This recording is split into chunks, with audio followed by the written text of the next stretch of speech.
ठोस अवस्था भाग 4 में आपका स्वागत है।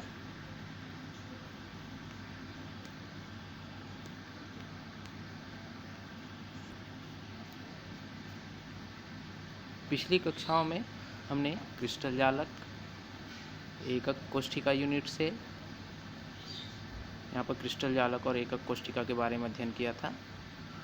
यूनिट सेल के प्रकार के बारे में भी देख लिए थे। अंतःकाय केंद्रित मात्रक कोशिका में भी देख लिए थे। अब यहाँ पर चलते हैं फलक केंद्रित मात्रक कोशिका या फलक केंद्रित घनी सेल में या यूनिट सेल में अपन चल रहे थे। यहाँ पर परमाणुओं की संख्या निकालने के लिए यहाँ पर दिया गया है कोणों पर स्थित कुल परमाणु कितने हैं 8 × 1/8 प्लस फलक पर कितने हैं, कितने फलक होते हैं घन के 6 फलक होते हैं गुणित एक घन के पास परमाणु का कितना हिस्सा होता है 1/2। तो 6 × 1/2 से कितना आया 3 आया, 8 × 1/8 से कितना आया 1, टोटल कितना हुआ 1 × 3 = 4। तो फलक केंद्रित घनी संरचना में या घनी सेल में टोटल परमाणुओं की संख्या होती है 4। यहाँ पर फलक केंद्रित घनी संरचना का दृश्य जो है आप देख सकते हैं। 8 जो कोणे हैं उस पर तो घन के 8 कोणों पर 8 परमाणु तो रहेगा ही, साथ ही साथ ऊपर नीचे का फलक का केंद्र, दाएं और बाएं का केंद्र, आगे और पीछे फलक का केंद्र, इस प्रकार 6 फलक इसमें उपस्थित होता है। तो 6 फलक यहाँ पर आपको दिखाई देगा। आगे चलते हैं काय केंद्रित मात्रक कोशिका या बेस सेंटर्ड यूनिट सेल, इसे BCC के नाम से भी जाना जाता है। जब घन के 8 कोणों पर 8 परमाणु उपस्थित हो और 6 फलक में से आमने सामने के कोई 2 फलक में भी फलकों के केंद्र पर भी एक एक परमाणु उपस्थित हो, अर्थात 2 आमने सामने के जो फलक रहेंगे उसके केंद्र पर भी 2 परमाणु उपस्थित रहेगा, तो इस प्रकार के जो एकक कोशिका है उसे काय केंद्रित मात्रक कोशिका या बेस सेंटर्ड यूनिट सेल कहा जाता है। यह यूनिट सेल 2 परमाणुओं से मिलकर बनी होती है। सबसे पहले इस चित्र में देख लेते हैं अपन, थोड़ा सा जूम कर दें कि नहीं हो पा रहा है। चलिए इसमें देखते हैं ये जो कोणे हैं 8 कोणों पर तो रहेगा ही, ये 8 कोणे हैं, 8 कोणों पर तो रहेगा ही, ये कोणे हैं, ये कोणे हैं, तो इस तरीके से 8 कोणों पर रहेगा। साथ ही साथ अब देखिए जो आमने सामने का फलक का केंद्र है ये पहला और ये दूसरा, दो फलकों का जो केंद्र है उस पर एक एक, मतलब टोटल जो है 2 फलकों के केंद्र पर भी उपस्थित है। तो यहाँ पर आप सीधा सा देख सकते हैं कुल परमाणुओं की संख्या 8 कोणों के लिए 8 × 1/8 प्लस 2 फलक के लिए कितना 1/2, तो 2 × 1/2। फलक के लिए हमेशा याद रखेंगे जितने फलक है उतने की संख्या गुणित 1/2। कोणों के लिए कितना रहेगा, जितने कोण हैं उतने, जितना कोण है उसकी संख्या गुणित 1/8, तो टोटल आ जाएगा आपका 1 × 1 = 2। तो काय केंद्रित मात्रक जो कोशिका होती है उसमें टोटल परमाणु की संख्या आपको मिलेगा 2। अगला है ठोसों में निविड संकुलित संरचनाएं।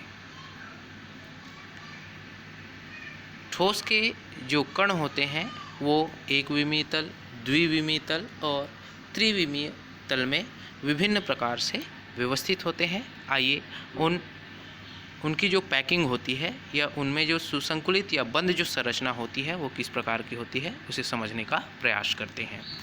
एक विमा में निविड संकुलन या क्लोज पैकिंग एक विमीय तल में किस प्रकार होता है। एक विमा में ठोसों के अवयवी कणों की क्लोज पैकिंग की केवल एक ही विधि हो सकती है और वो इस तरीके से, जैसे बॉल को यहाँ पर चित्र में आप देख सकते हैं ये पहला बॉल हो गया, दूसरा बॉल हो गया, तीसरा, चौथा, पांचवा। तो यहाँ पर एक गोले के पीछे एक आगे आगे रखते जाएंगे बॉल को, तो इस प्रकार की संरचना आपको दिखाई देगी।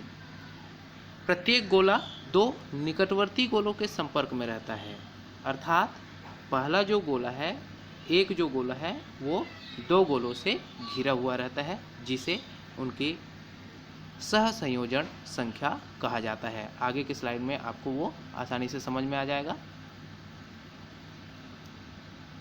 ये देखिए, एक कण के निकटतम गोलों की संख्या को उसका उप सहसंयोजन संख्या कहा जाता है। इस प्रकार एक विमीय तल में जो कण होते हैं, जो सेंटर वाले कण होते हैं, उनकी उप सहसंयोजन संख्या कितनी होती है? 2। दूसरा है द्विविमीय तल में निविड संकुलन। क्लोज पैकिंग जो होता है वो कैसे होता है, आइए देखते हैं। द्विविमीय तल में जो निविड संकुलन होता है वो दो प्रकार का होता है। चित्र के माध्यम से उसको आसानी से समझ सकते हैं। एक जो होता है स्क्वायर क्लोज पैकिंग, पहला जो प्रकार है द्विविमीय तल में वो है, पहला प्रकार है स्क्वायर क्लोज पैकिंग। तो यहाँ पर आप देख सकते हैं 3 लेयर बना हुआ है, जिसमें से यहाँ पर एक गोले के नीचे एक गोले के नीचे एक, इस प्रकार की संरचना आपको दिखाई दे रही है। अब यहाँ पर ये ग्रीन कलर का जो आपको दिखाई दे रहा है, ग्रीन कलर का जो गोला है, उसको कितने गोले घेरे हुए हैं? 1, 2, 3 और 4। इस प्रकार 4 गोले स्क्वायर क्लोज पैकिंग जो है द्विविमीय तल में, जब एक गोले को 4 गोला घेरा हुआ रहेगा तो इस प्रकार की जो व्यवस्था होती है उसे स्क्वायर क्लोज पैकिंग या घनीय वर्ग सुसंकुलन कहेंगे। वर्ग सुसंकुलन इसको कहेंगे, वर्ग बंद सुसंकुलन इसको कहेंगे। तो इसमें उप सहसंयोजन संख्या कितनी है? 4। मतलब ग्रीन वाले गोले को 1, 2, 3 और 4 गोला घेर कर रखा हुआ है। इसका मतलब ये है कि इनकी उप सहसंयोजन संख्या कितनी है? 4। और पहला, दूसरा, तीसरा और चौथे गोले के केंद्र को आपस में मिला दिया जाए तो वर्ग की संरचना प्राप्त होती है, तो इसे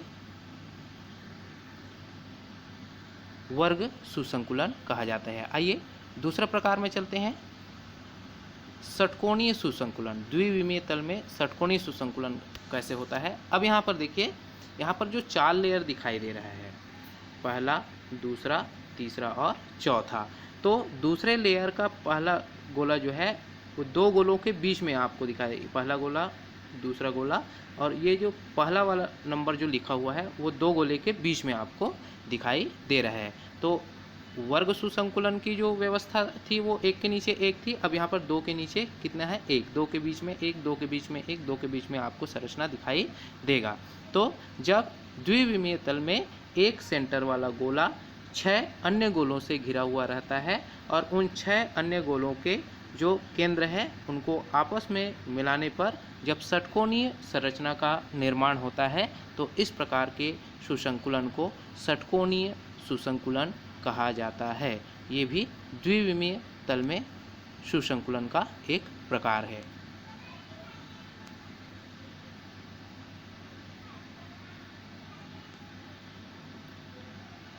चलिए त्रिविमीय तल में सुसंकुलन को चित्र के माध्यम से समझने का प्रयास करते हैं। ये थोड़ा सा, ये स्लाइड में समझने लायक नहीं है, अगर फेस टू फेस क्लास है उसमें समझे तो ज़्यादा बेहतर रहेगा, फिर भी थोड़ा सा प्रयास करते हैं।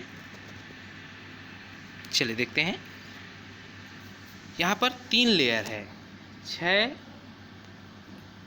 थोड़ा सा ध्यान से सुनेंगे इसमें।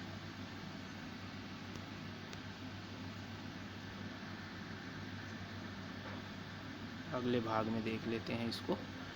चलिए इस चित्र के माध्यम से क्लास में ही समझेंगे, ज़्यादा बेटर होगा, क्योंकि टाइम हो गया है। Thank you.